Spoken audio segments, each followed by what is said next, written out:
Hello and welcome back to History Check. And today I will be covering the final streamed episode of our Bards and Nobles campaign. I, as always, have been your humble Dungeon Master, Brandon. And I'm here with good news to end this, our final History Check. In our last episode, our heroes were preparing for Chet and Morena's wonderful wedding. The excitement was in the air, love was blossoming, and there was a sense of happiness that the group hadn't felt for quite some time. We rejoined our heroes as they were recounting the tales of their epic adventurers to Arthur and Delilah, Morena's parents.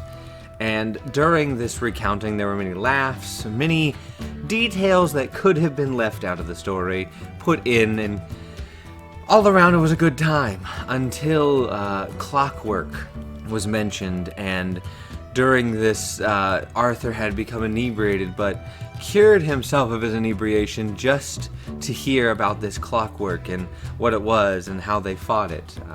And with a nice passive perception, Hemnes was able to notice that Arthur recorded the conversation about the clockwork inside of a small crystal and pocketed it.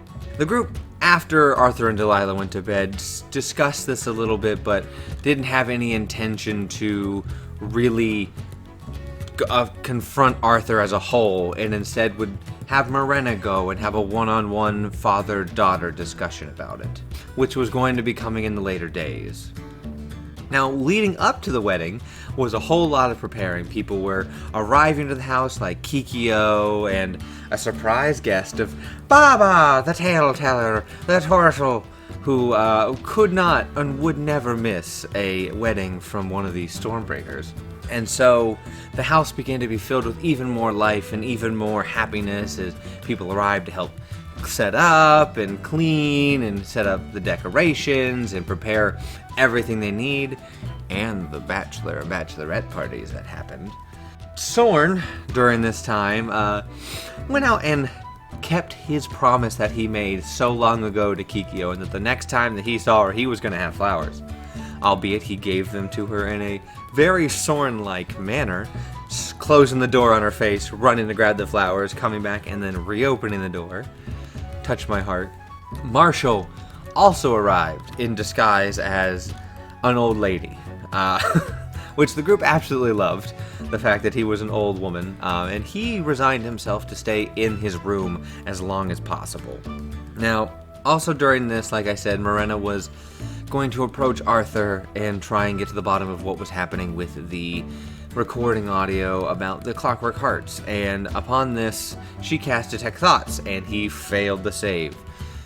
So they conversed, and she was able to probe his surface-level thoughts and understand that he did know and did have an intent behind his reporting, even though he claimed that he did it for, the fact he wanted to record, like he didn't know what he was talking about, there was no reason, it wasn't a recording, then it was a recording, and it was a recording just for research, and then a recording for, this guy that she, paid him to record, to which, the mental probing happened, and Morena understood that he did it for the family and to get money, but also he knew what he was doing, and there was even more depth to that he wasn't saying, and she couldn't get out of him before the spell ended, and he recognized that he had failed that spell.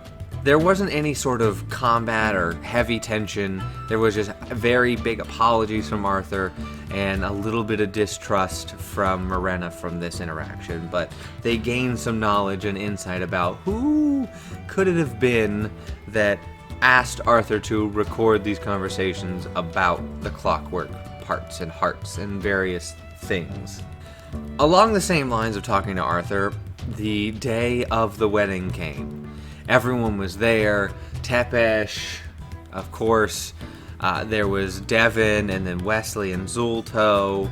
The day of the wedding felt like such a change in the air, change in the energy of everything going on, and all in all, it was a pretty great day. To start off, Chet and Morena talked And Chet decided through his own volition he was also going to talk to Arthur and kind of lay down that law about, hey, I know you were doing some shady stuff and you may be her dad, but I'm going to be her husband and I will not hesitate to do what I have to do to protect her.